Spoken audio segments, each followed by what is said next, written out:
See, I had a whole second. Good evening. I would like to call this meeting of the Neighborhood Improvement Services Advisory Committee to order. I would also like to thank our viewing audience for tuning in. I'd like to ask Mr. Steve Forney if he would lead us in invocation. Heavenly Father, thank you for this day. Thank you for the rain we're receiving right now. Tone it down a little bit. We don't want any flooding. Keep everyone safe who's out and traveling in it. We ask that you guide us as we work toward unifying our city and developing the best programs that we possibly can. In your name, amen. Amen. Thank you so much. All right. Welcome again to our Neighborhood Improvement Services Advisory Committee. My name is Paula Jones, and I'm the chairperson, and the committee members will go around starting with, to my right. I'm Gloria Whitney, member. Dr. Sandra Bragg, member. Jerry March, member. Pamela Trafton, Senior Neighborhood Improvement Service Coordinator. Tracy Jackson, Director of Neighborhood Improvement Services. Steve Forney, member and I believe vice chair.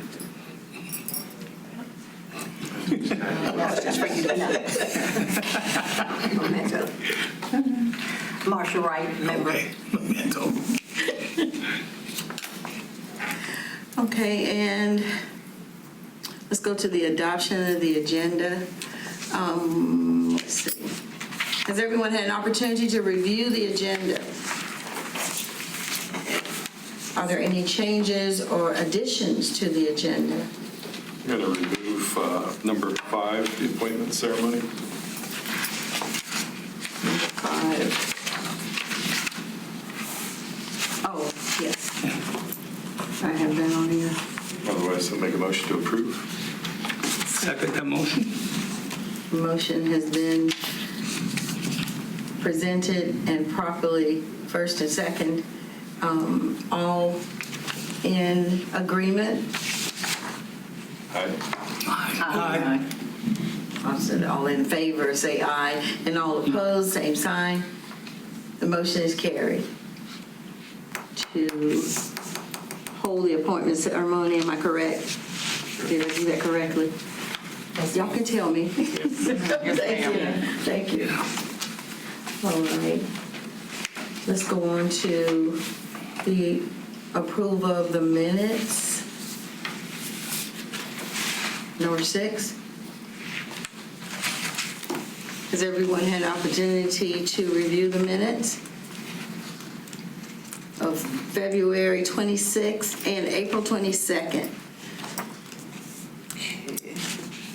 Those minutes have been provided for your review. Has everyone had an opportunity to review the minutes? Are there any changes or additions?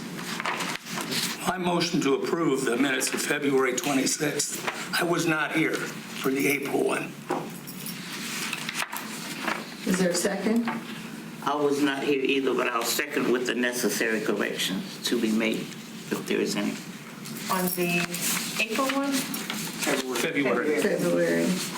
What you're saying you was, I was not here for the April, right. but I was here for February. And I motion to approve those minutes.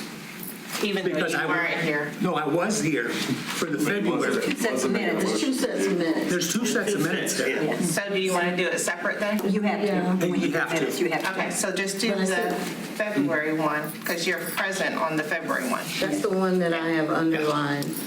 Okay, so the minutes of February 16, 2024 have been provided for your review. Has everyone had an opportunity to review the minutes? Are there any changes or additions? Is your date correct? It's February 26th. February 26, 2024. Is that correct? Yes. Yes, Okay, that's what's on, that's what all right. If there is a motion to approve, is there a motion to Motion to approve approve the the minutes? minutes. Okay. Is there a second? second. Any discussion? All in favor, say aye. Aye. All opposed, same sign. The motion is carried to approve the minutes for February 26, 2024. The minutes for April 22nd, 2024 have been provided for your review. Has everyone had an opportunity to review the minutes? Are there any changes or additions? If no changes or additions, is there a motion to approve the minutes? So moved. Is there a second? I wasn't here. Here was I. This is April 22nd. Yeah, April the 22nd, I was absent. Steve was Jerry Morrison.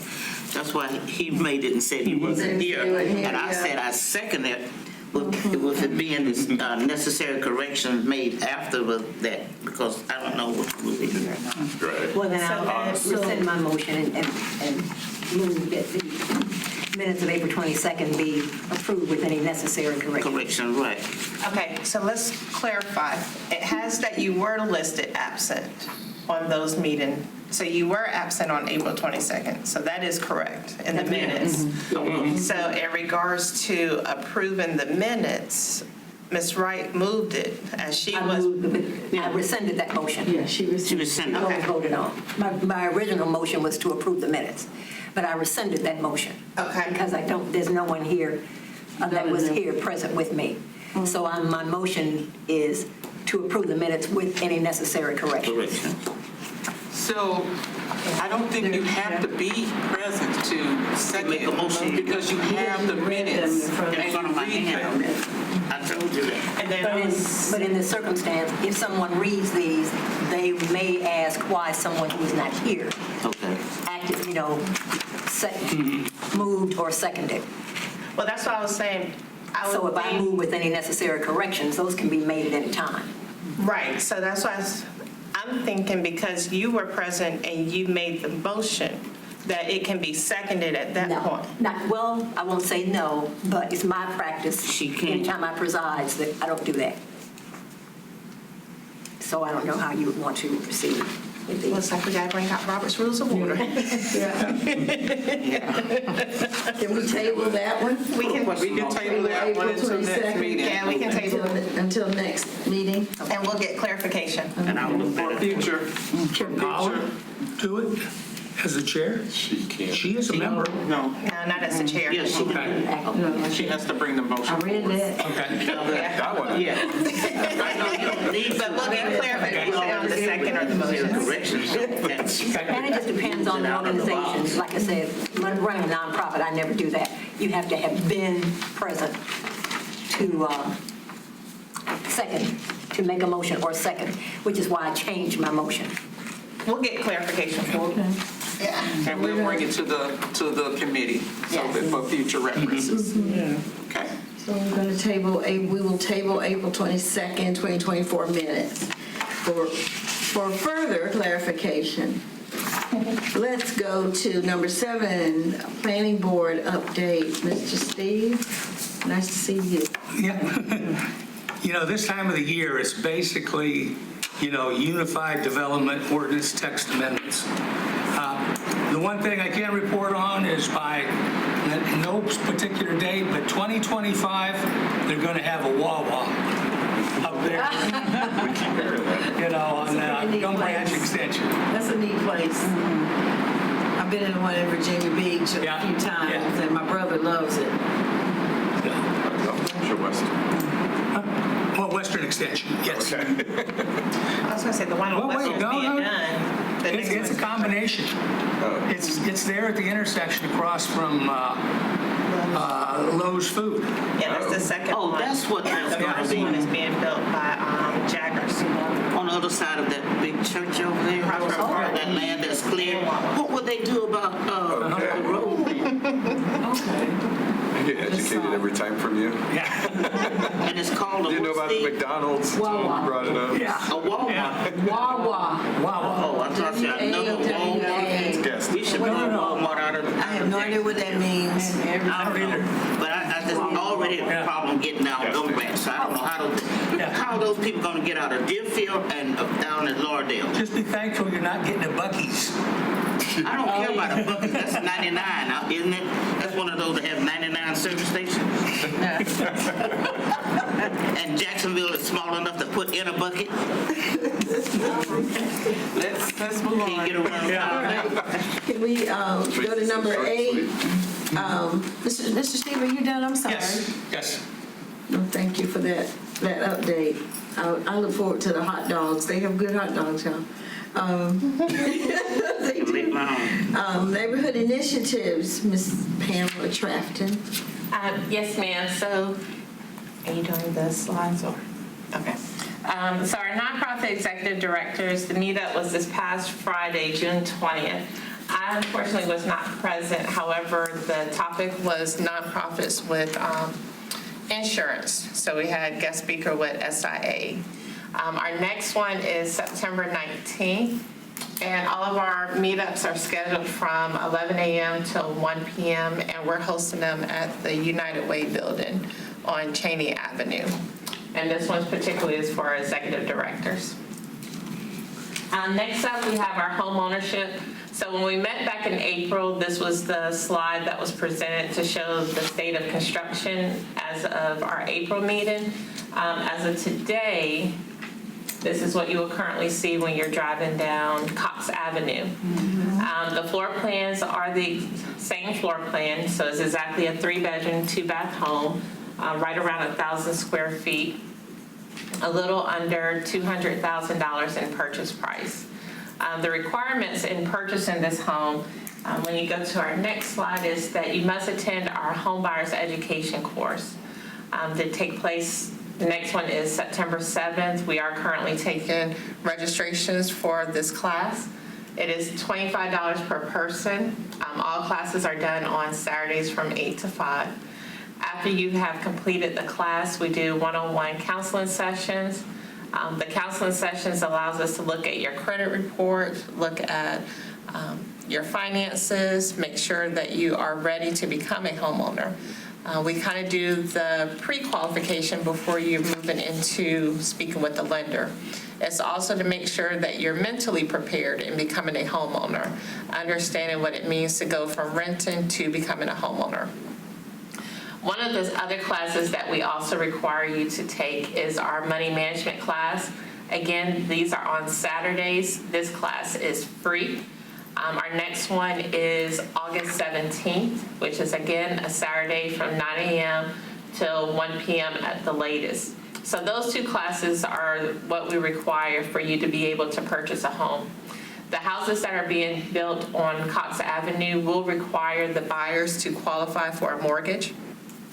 So once they are ready to start the process, they will go and get their pre-approval through their private lender of their choice. The way our program works is, as I said, those houses fall right under $200,000, land included. But what we do is we take into account the land being a 10-year deferred forgivable loan. As long as the buyer plans to be in the home for the next 10 years, they would not have to pay the cost of the land back. If they move prior to 10 years, then the first 5 years is the full amount of the land that they're paying back. Years 6 through 10, it depreciates 20% at the end of each year. So it just depends on when they're moving, how much they would owe back, if anything. The other capability that we're able to do is down payment assistance. So with our city program, we have community development block grant funds that we do for down payment assistance up to $25,000. Again, we're looking at low moderate income according to HUD's guidelines. Family of 4 can't exceed $60,000 right now, if I'm not mistaken. $60,000 for a family of 4. But then we also have the capability to tap into our state North Carolina Housing Finance Agency funds, which is community partner loan pools that we'll apply through. The lenders that are able to qualify for there must be able to utilize North Carolina Home Advantage mortgage programs. So it's twofold in being able to help move somebody into a home. We are hosting a class this Thursday, the 27th, from 11 to 1 p.m. And this class is open to our realtors and our lenders. So if you know any realtors, if you know any lenders that are interested in working with the city on the home buying program, let them know that we do have a class. They can call us at 910-938-6551, which is my office line. Or they can also send me an email at ptrafton, TRAFTON, at jacksonvillenc.gov. And what we're trying to do is just educate as many professionals as we can so that way we can make homeownership an opportunity. It will be here. It'll be at the Jacksonville station, so the new transportation building. And that address is 1300 Marine Boulevard at 11 a.m. And we do want RSVP, so we know we have enough for everybody. And that is all that I have. Thank you, Ms. Pam. Number 9, Community Development, Ms. Tracy Jackson. Good evening, everyone. Just wanted to give an update on our five-year consolidated plan to include our annual action plan.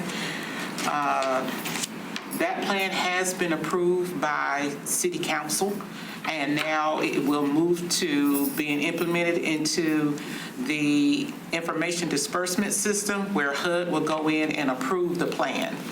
After which we should get a grant agreement, and we should be getting approximately $427,000 after that. So I'll be working on that this week so that we can make sure that we're going to be on time when we submit our plan to HUD. Also wanted to give you all some information, especially the viewing audience. We're approaching, we're in hurricane season right now. And just wanted to make sure that the public will check their insurance policies to make sure that they have adequate coverage. One of the things that we found out with the last event that we had with Hurricane Florence is, most homeowners did not have adequate coverage to cover everything that they're going to need.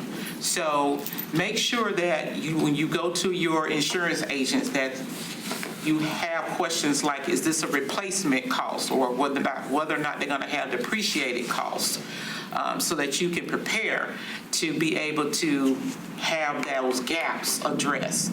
Now, for those who are underinsured, make sure that if you have an event and FEMA comes to town and asks for you to fill out an application for a small business loan, you will need to still fill out that paperwork.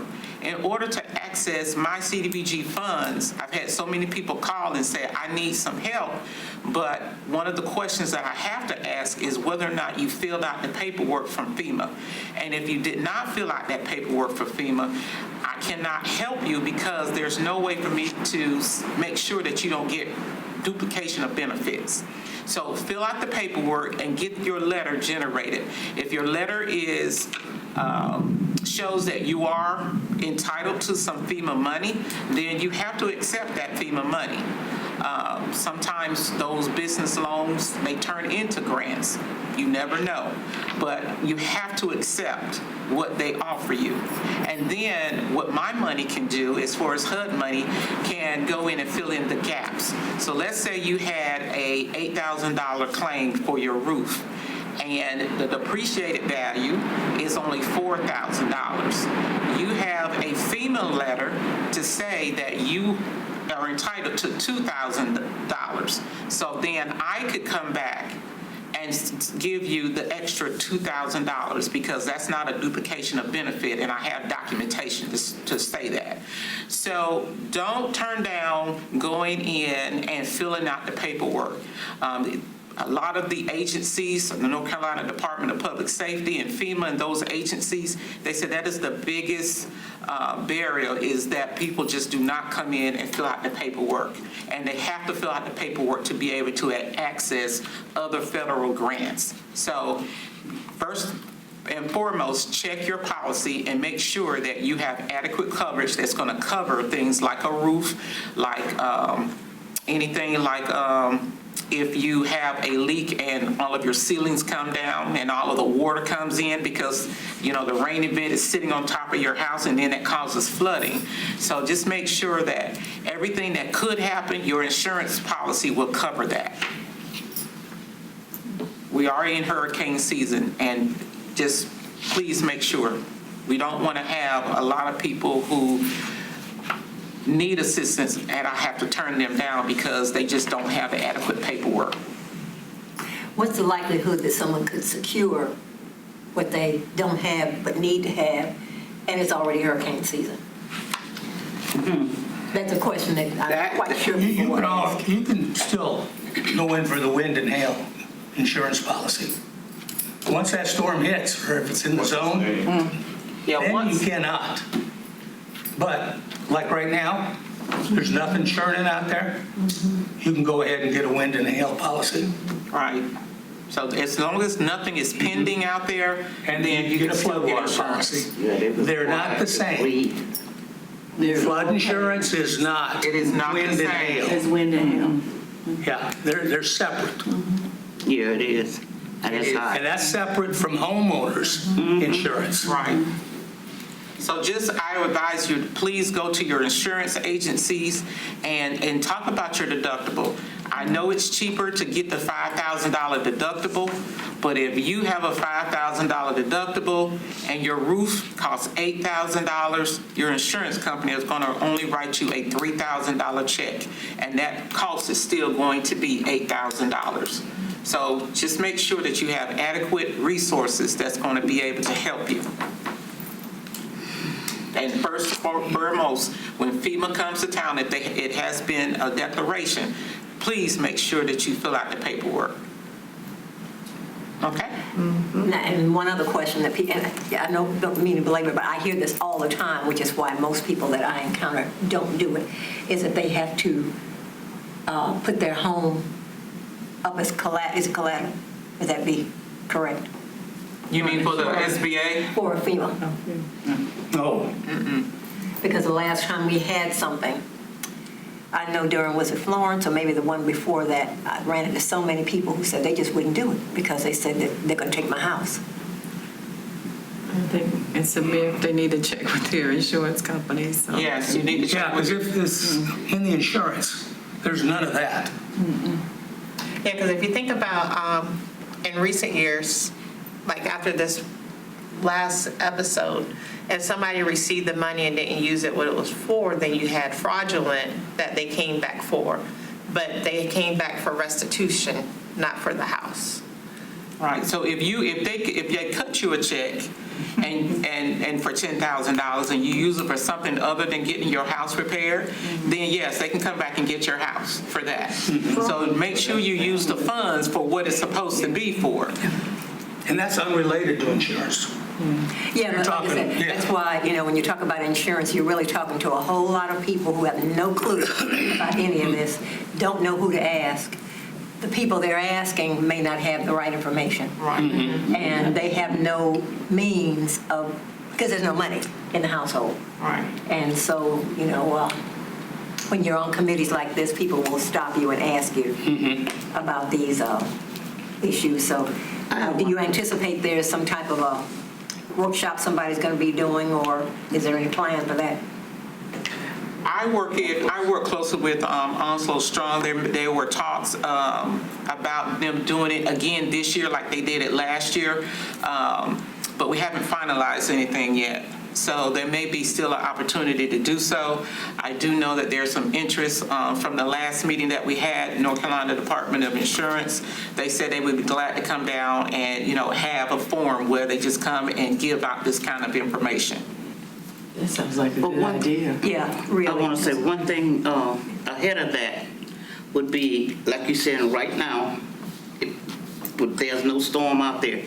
Put it in the water bill like you put everything else, telling people to check their insurance. And that way it would get to some people, because they read that bill when it comes in, that little pamphlet you sent out, because everybody try to find out what's going on in Jacksonville. And then they don't have to run and ask to the house and ask me, why is this? What is that? That way they would get, you know, a lot of people would get in contact with their insurance company to Right. find out. And your insurance agent, if you've got regular homeowners insurance, that'd be the first one to call. Yes. Yeah, but a lot Because- of people don't. Understood? But mine calls me, let me know that you got to get this, you got to get, and it's an update time, it's within it. The people, I'm talking about the people that are old, live by themselves, children don't check on, they don't know that.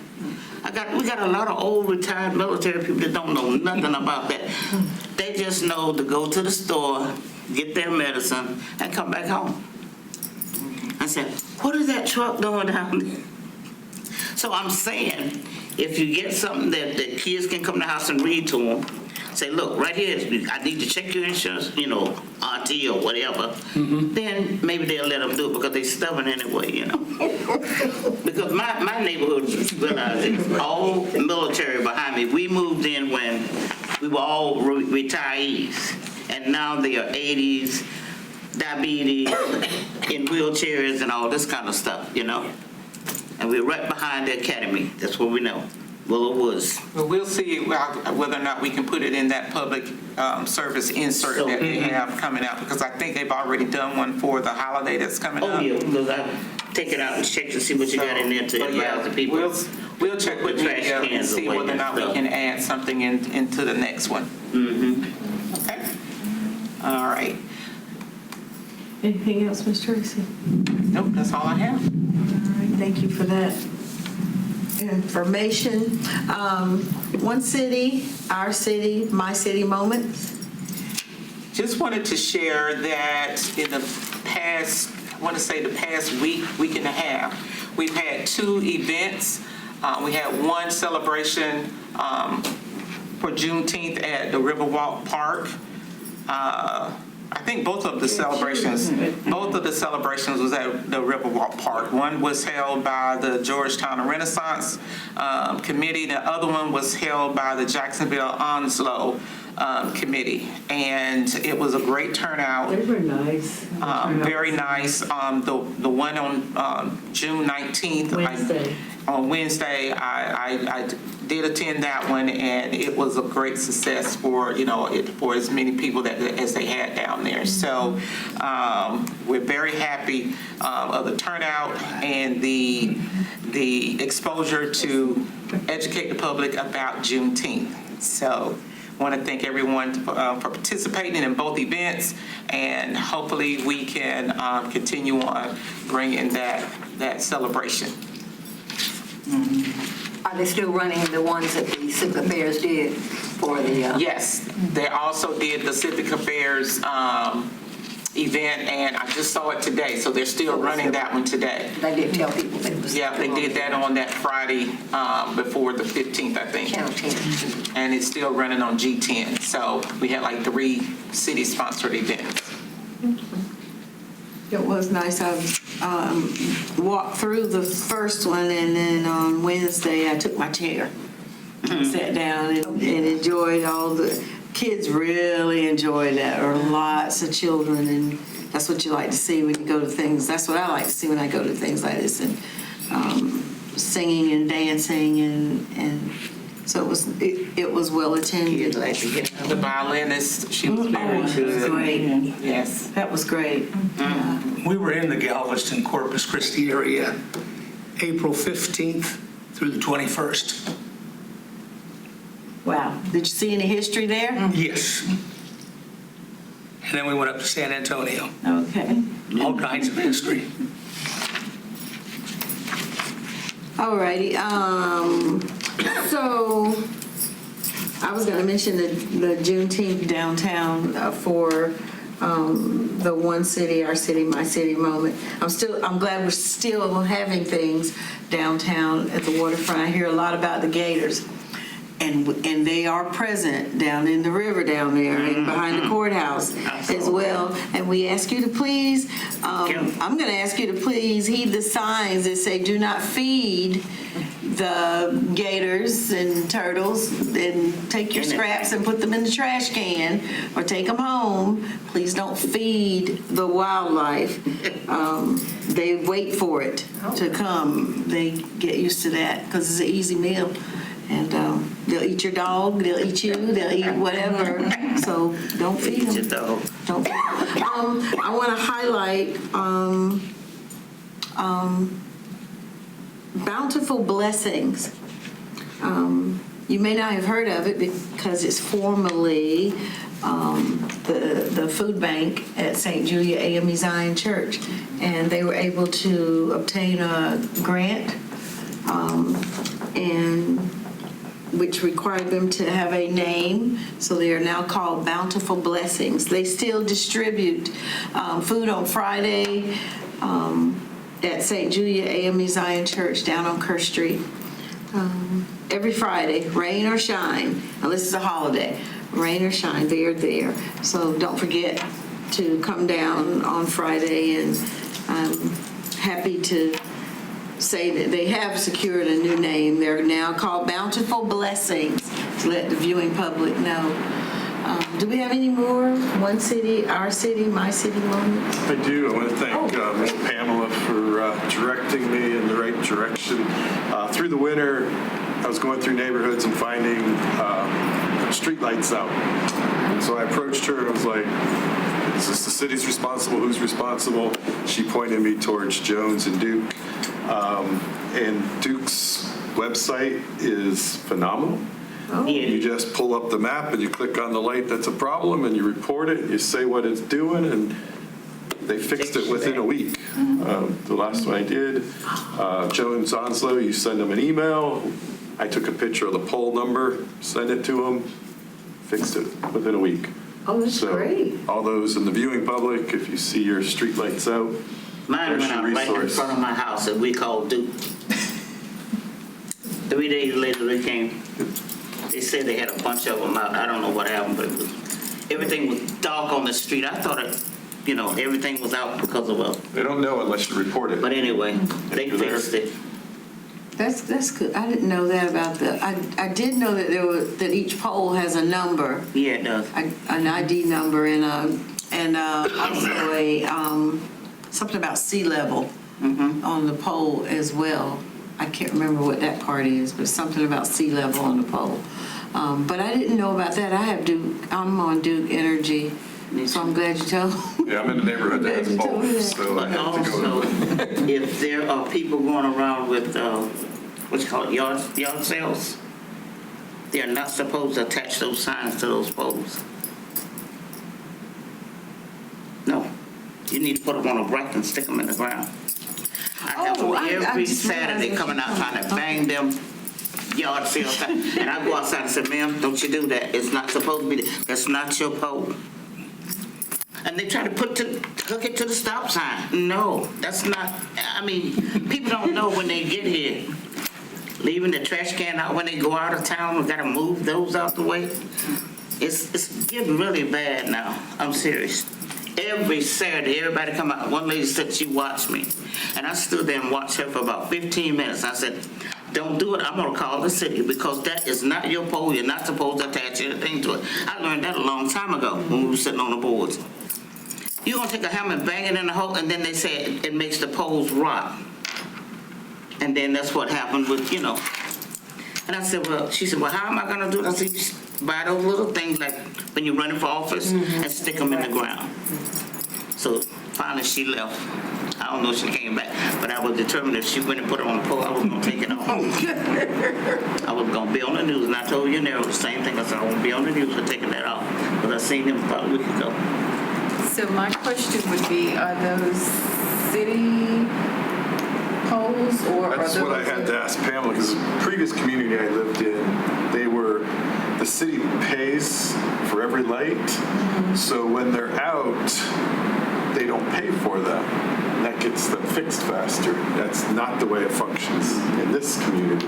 So that's what Ms. Pamela helped me understand, and you gotta go directly to the electric company and have them fixed. Okay, so if I'm paying for $10 a month for a pole, Duke. then you contact Duke. If you're talking about the pole that you've had them put in. The wooden in pole. your backyard. Yes. And it, Yeah, that's 100% yours. Yeah, I understand that, but if you don't have city lights, which we're not in Like Georgetown. in the park or something like that, right? We don't provide lights. So we provide amenity lights, like in a park or something like that. Okay. But as far as street lights or the lights that you have put in the back of your yard or something like that, then you need to contact your electric company who installed the light and say, there's a light out here, please fix it. Or the street light that service, the electric company that service your area, you let them know that that street light is out and they'll come and fix it. So you're saying there's currently no streetlights in the area, or there are? I think that was a discussion that we've had in the Georgetown community. So you're asking for lights to be put into. That the city provide lights, is that something that they do? So you want to know how the lights go into a neighborhood? Right. Okay. Okay. So, of course, that is, that's part of the planning process when a developer would come in and the city say as part of your plan to get approved, you would have to provide lighting. So then the developers would supply that. But I see what you're saying. You're saying you want to get lights put into your neighborhood, and that's going to be something that city officials are going to have to talk about. But as far as the maintaining, let's say that the city come in and they put lights in, then Duke would have to come in. Right. Yep. Question for Thank you for the information, Mr. March. Any future agenda topics? Advisory committee members may offer suggestions on topics, ideas, policies, programs, and other actions that advance the mission of NIS, which is to identify opportunities to enhance communications and engagement with citizens and foster livable neighborhoods in all residential areas of the city. Any future agenda topic suggestions?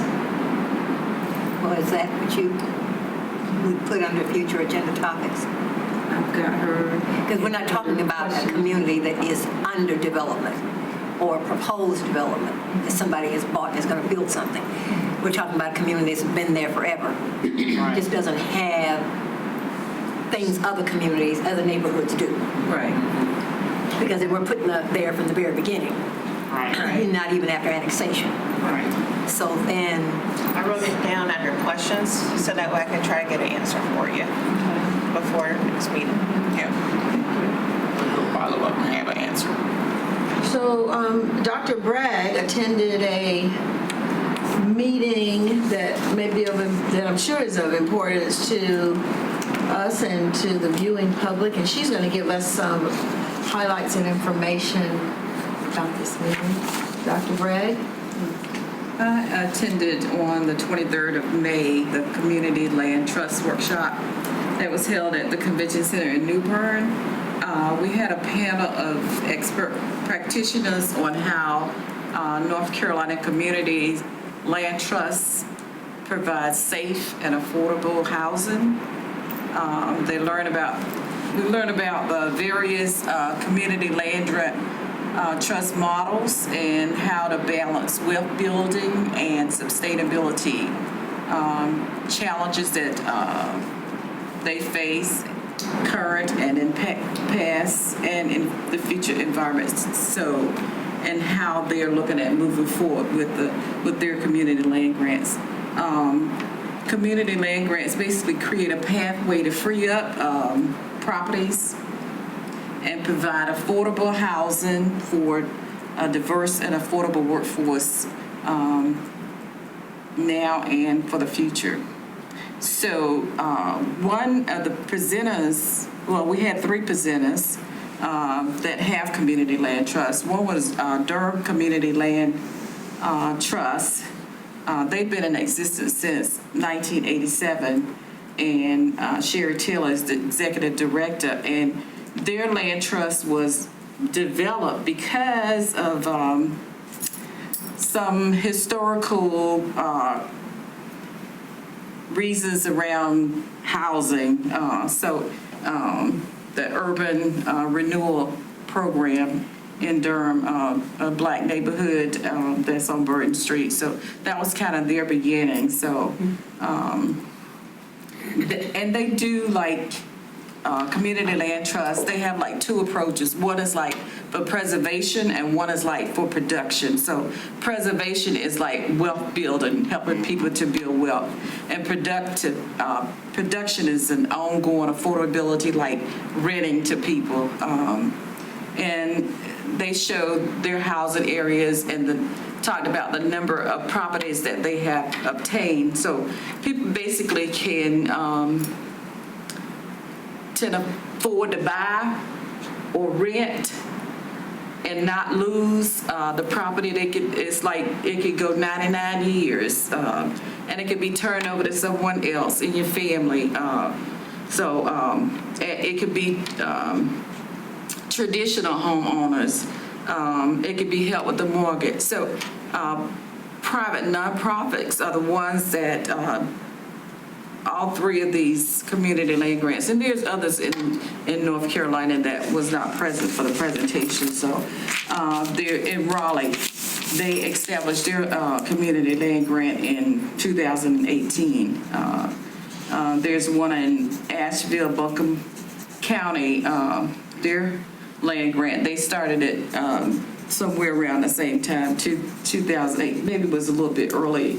I didn't write that particular date down. So, but it's a way that people that cannot ordinarily afford housing will be able to invest in and be able to rent if that's what they want to. So it's something worth looking into to see if it's something that we're thinking about possibly some private nonprofit that might be interested. And plus there's a public component to it also. And basically that was, I thought I was gonna have some help because there were two other people that was at the meeting. But yeah, that's basically what I got out of the community land trust workshop. So, and I appreciate the opportunity to go that the city afforded me. So it was a learning experience.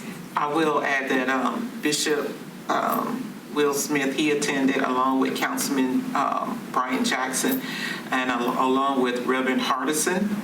No, he didn't get a chance to go. He didn't get a chance to go, but there was another gentleman that was there.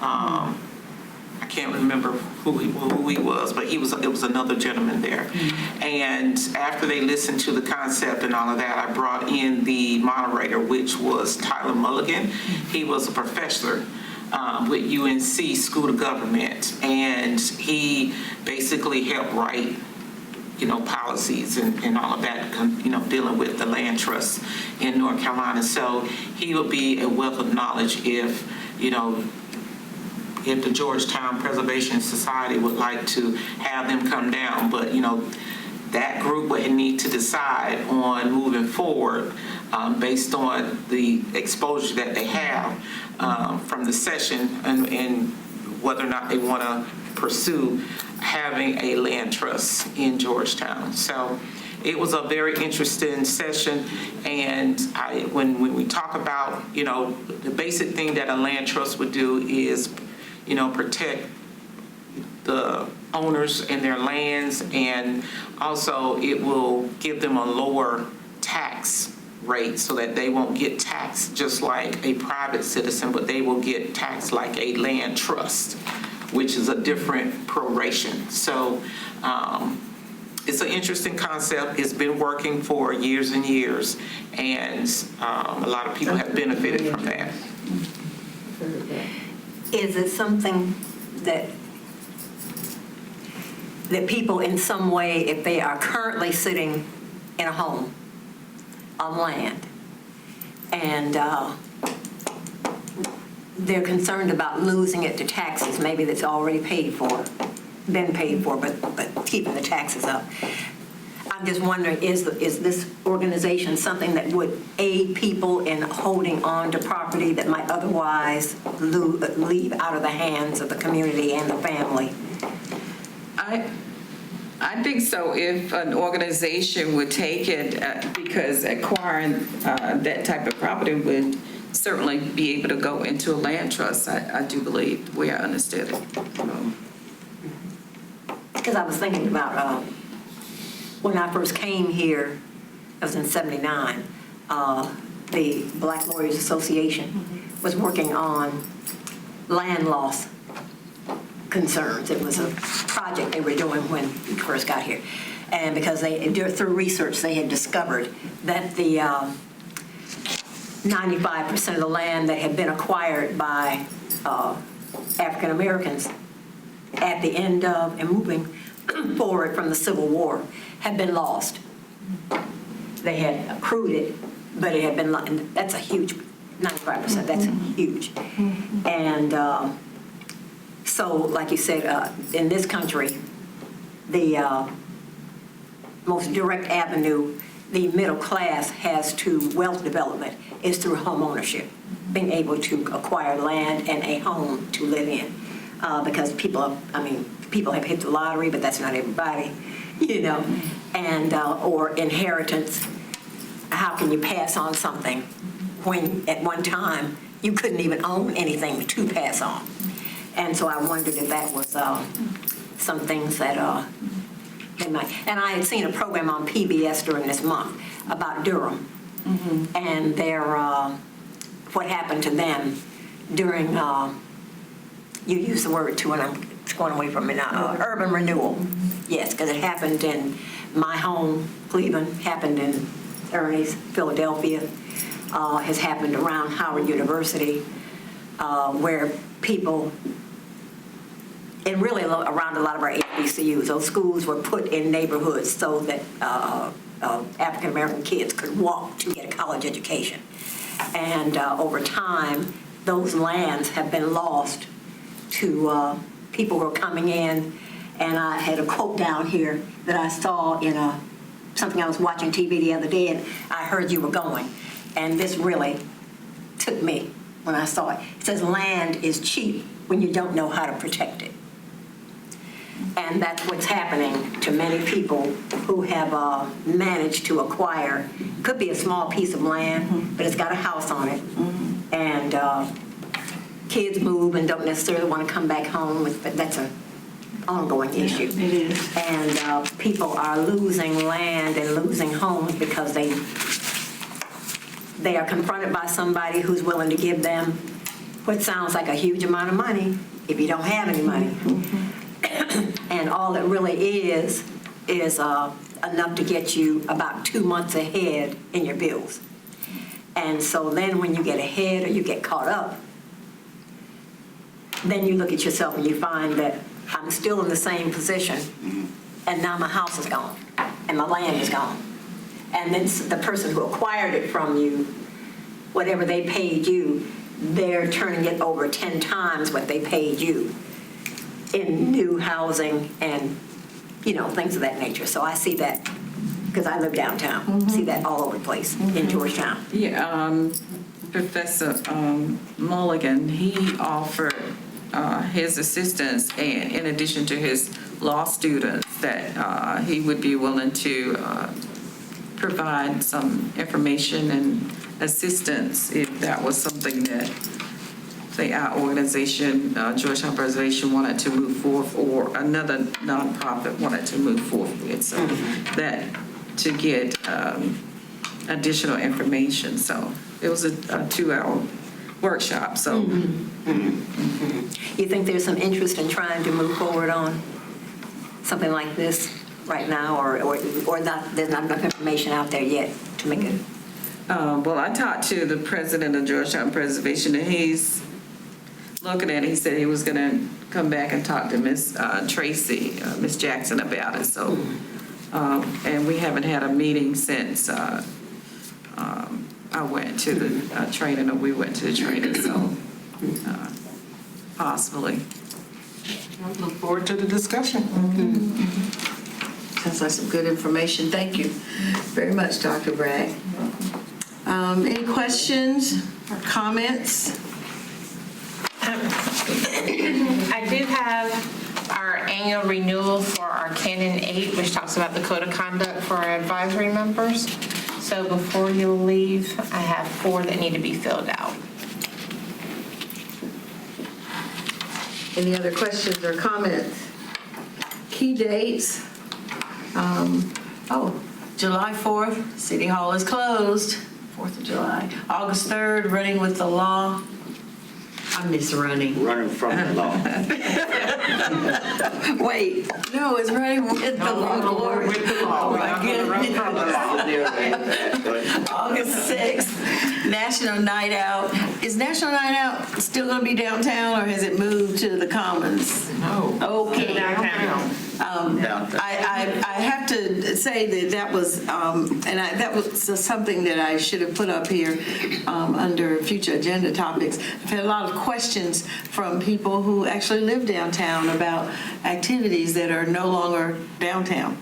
And they have lots of questions about that. Since downtown is downtown and downtown is not the Commons. No offense, people who live in the Commons. August 6th, National Night Out, which is downtown. August 17th, Money Management Course. August 22nd, Mumford Point Marine Ceremony. What time is that? Usually it's at really 8 early. a.m. Oh, 8 a.m.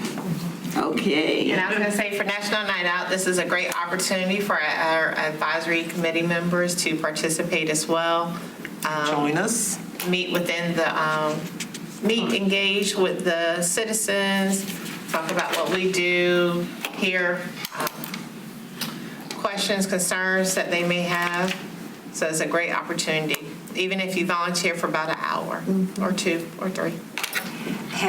Is there any opportunity for, because some organizations that I know that have historically participated haven't heard anything from anybody about whether or not they can secure a location? Or is it, because I understood that it, like, was it before COVID or during COVID? Well, the website said the end of June is when they were going to start. So you had until the end of June to apply. And then, so after that, they're going to start notifying you. So in the month of July, those organizations that have applied, even ourselves, we should hear back as far as where we're going to be at and where our booth is. Because we've applied, but we haven't gotten our slot yet. Okay. But I was thinking about, I know some organizations that have been down there for years and did not know what the process, because the process had changed, if I understand it. I remember when they decided to change and go back to the core. Well, it is an application. So if an organization wants to be involved in National Night Out and have not done it, the website is jacksonvillenc.gov/NNO. NNO. And that's for any resource vendor or food truck vendors. So it's jacksonvillenc.gov/NNO. And on the application, it lets them know that they won't have to pay until they've been approved. So those that have an interest, go ahead and submit their application, and then they'll get the email. But they'll need to do it as soon as possible, because it's going to close out the end of this month. End of June close, okay. All right, our next meeting is August the 26th, 2024, followed by October 28th and December 16th. Fourth Mondays in even numbered months. That's really good. And December 16th is a change due to the Christmas holiday. Okay. So it's the third Monday in December because of the Christmas holiday. Oh, December 16th itself, the change is already made? Is that what you, okay, thank you. Okay.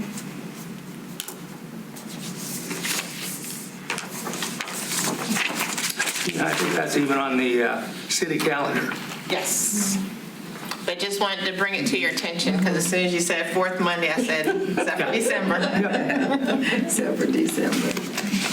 All right, well, I think we've come to the end of our meeting, so is there anyone that would like to make a motion to adjourn? Motion to adjourn. Second. Motion properly second. Have a good evening.